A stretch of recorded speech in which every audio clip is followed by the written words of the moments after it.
Yes, Jacob, were you able to do what I asked you for? Yes, sir. I was fortunately able to pick a location from her mobile phone from the time she was missing yesterday. So, any interesting finding? A location showed that Sarah was at the S.J. Adams Correctional Facility very early yesterday morning. Apparently she was not smart enough to turn off her phone or records of her location. Good job, Jacob. I am wowed by your IT skills. I will always be at your service, sir. I will send you the alert in your bank account as agreed for doing a good job. Any other information? Yes, I hacked into her social media account and I could see traces of her recent chats with a man called Big Jack. Big Jack? That is Chairman's bodyguard? That must be. Though she heard my conversation with the chairman. And one other person, she chatted up about carrying out a task for her too. And some love chat between you two? Well, that part is not your business. I am sorry, sir, not my business. I will share all the details with you as agreed. Great, Jacob, good job, but no one gets to hear about this. Of course, I understand, boss. I will take my leave now. Sarah visited S.J. Adams Correctional Facility? The only name that rings a bell is Susan. Yes, Susan. What could she be doing with Susan? I need to find out quick.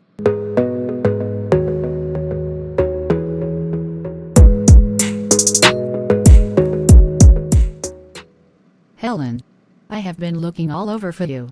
You seems to have been hiding. Are you okay, girlfriend? And you are yet to tell me about your visit with the professor. Victoria, the professor said that as long as I stayed with Robert, I will never be able to have a child.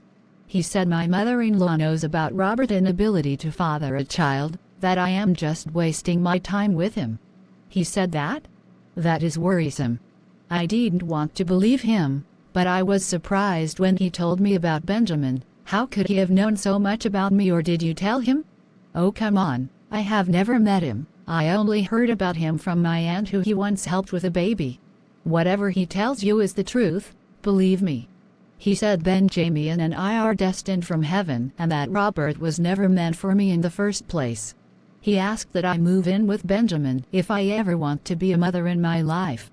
To think that your mother-in-law knows about Robert's inability to father a child and keeps threatening your life? But, what are you going to do? Maybe, I would have to consider leaving Robert, but how do I put up with Benjamin and his toxicity? I have spoken to Benjamin about his behavior the last time. He promised to change. He says that all the time. Helen, I know, but he loves you so much. I have never seen a man so much in love. He is obsessed and toxic, Victoria. But think about it, are you going to live your whole life without a child? The professor is always right and he has told you Robert is the problem. You don't want to live your life miserable with a man that doesn't even have so much money, gets depressed easily and can't even get you pregnant. Think about it, Helen. I will, but why did the professor ask that I should not discuss my visit with my husband, that if I do something strange will happen to me? Can you not see that if you discuss with Robert, he will talk you out of it? And the professor sees things. He is powerful. I will advise you do as he says, Helen. It is the best for you.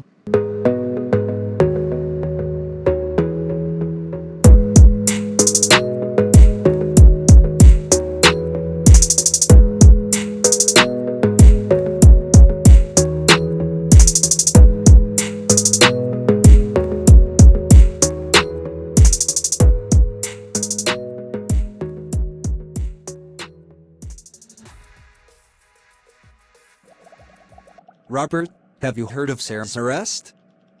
Yes, I did. That is strange. What could have been the reason? I heard something about misappropriation of contract fund and liaising with scammers. Scammers? Yes, that is what I heard. Why I am confused is why her supposed office lover, which is Patrick, is the one spearheading this arrest. John, you seem to always have to point out the affairs between Patrick and Sarah. I know you like her and want to get under her pants. Probably that is the reason. Well, I am just shocked that for two people with such level of intimacy, what could have gone wrong so fast that could have led to handing over Sarah to the police? Maybe there will be a management meeting about that. Until then, I will personally like to mind my business. Okay, but you don't look very okay, Robert. Is everything fine at home? Not really, but I believe everything will be fine. I know you find it difficult discussing issues with me, Robert. I understand, but I hope you take care of whatever it is. Be good, bro. I will be fine, John. Thank you.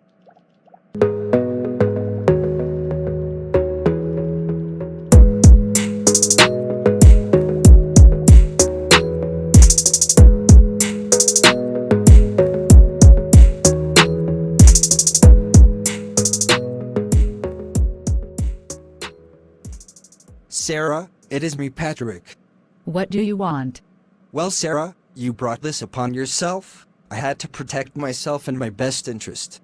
Patrick, do you realize I am being locked up indiscriminately in this dungeon? I cannot even speak to my lawyer or contact anyone. I cannot believe you will be this wicked and mean to me. You were about to do something that could cost me and the company, could cost my means of livelihood. You mean your money laundering and illicit affairs with fraudsters, which the chairmom does not even know about? You think I would not have released the tape if I had wanted to? I confided in you only for you to set me up, just to protect your selfish interest. You know, I was very foolish. I thought Robert was my enemy. I was doing everything to bring him down. I never knew you were the real evil. I only told you about the Robert's wife sex tape with Benjamin, only for you to lock me up indiscriminately. You will suffer for this, Patrick. I am only protecting myself. You think you were bringing down Robert when you were about to put the company in a scandal that could stop my dealings. I mean, if that happened, how will I fund my lifestyle, my wife and my kids? I was foolish all along. The same wife you badmouthed and said she means nothing to you. You used me. I gave you my body whenever and wherever. I gave you everything. Very funny. You were slutting your body just to get my favors to be leaked for contracts in the company. We both enjoyed ourselves, Sarah, so stop whining. Now, I need an answer. What were you doing at S. J. Adams Correctional Facility? To see Susan Wright? For what? You expect me to tell you that? Maybe I was stupid once. I cannot be stupid a second time. I will find out anyways. And I heard you have refused to state where you put the Robert's wife sex tape. You better start talking if you don't want to rot in jail, because I will make sure you do. At least if you are jail, no crazy ideas about scandals that could ruin the company. You are wasting your time, Patrick. Now the battle line is drawn between you and I. What battle? I am winning already. You will rot in jail, I promise. Once you try to stop my means of livelihood, no matter who you are trying to target, you will go down. Sarah, this is the beginning of your end. We shall see about that, Patrick. We shall see.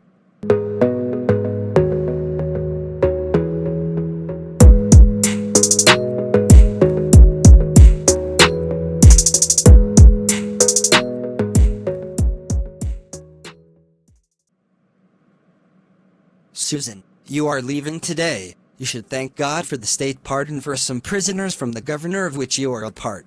At least that shortened your stay here at the prison. I will advise you to be of good conduct and remain a good citizen. Do you have anything to say? Nothing. You can have your item at the reception. Wishing you all the best out there.